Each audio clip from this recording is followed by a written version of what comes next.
Pessoal, no exercício 2 eu também tenho que verificar se esse é um subespaço vetorial de R3 agora, né? Novamente, então, a gente começa verificando que ele é um subespaço diferente de vazio. Então, eu pego valores, né, de x, y, z que satisfazem a condição para pertencer àquele espaço, né, aquele subespaço, possível subespaço, né? Então, olha só, se o x for zero, né, ó, se o x é zero aqui, o y então tem que ser 2, né? Então eu pego x igual a zero, y igual a 2 e o z zero. Então, por exemplo, nesse caso aqui, né, então, né, olha, o vetor, esse vetor aqui que eu considerei, né, 0, 2, 0, pertence a esse.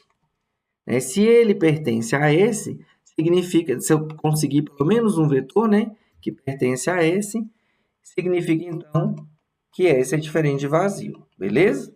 Então já provei a primeira condição.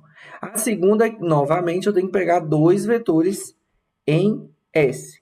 Então, se eu pegar dois vetores em S, vamos considerar sejam, né, o vetor U de coordenadas x1, y1, z1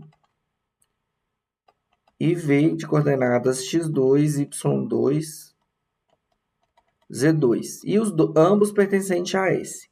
Né? E eu quero verificar, então, se essa soma U mais V, né, pertence a S. O que a gente faz? A gente pode primeiro usar o que a gente tem, né? Como esse vetor U pertence a S, né? O que ele acontece? Se ele pertence a esse possível subespaço, significa que ele satisfaz a equação dele. Né? Então, ou satisfaz as condições dele, né? Que no caso é o y ser igual a x mais 2 e o z ser igual a zero.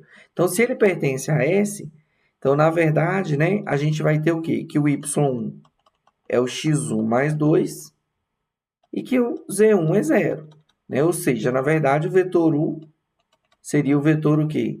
É x1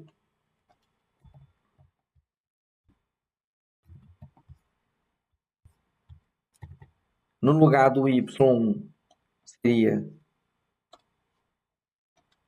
x1 mais 2 e o z zero, ok?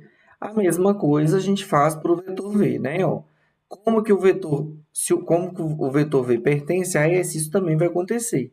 Então, a componente dele, a segunda componente é a primeira componente mais 2. E o z dele também é nulo. Então, o vetor v seria esse vetor aqui, ó, x2 mais 2 e zero.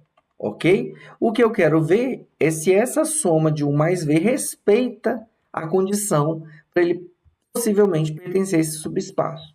Ok? Então, vai. O que a gente faz agora? Justamente analisar a soma. Né? O que é a soma de U mais V? Né? Olha, a soma de U mais V é o quê? X1. Eu posso usar tanto já a condição que eu coloquei, né? Como voltar lá no início. Então, tanto faz aqui, tá, gente? Eu vou pegar a partir da soma que a gente fez. Ó. O vetor U é o vetor x1 mais 2 e zero. E o vetor V é o vetor x2 mais 2 e zero. E quanto que então vale essa soma de U mais V? Né, ó, vai ficar x1 mais x2, né, que é a soma usual, que ele não deu outra soma específica. E a segunda componente é x1 mais 2 mais x2 mais 2. Então, é x1 mais x2 mais 4. E zero mais zero, zero. Ou seja, a primeira componente, a condição para ele pertencer ao S, a soma pertencer a S, seria o quê? A terceira componente ser nula, até aí ok. Só que a segunda componente, olha, o que é a segunda componente? A segunda componente teria que ser o quê? Teria que ser,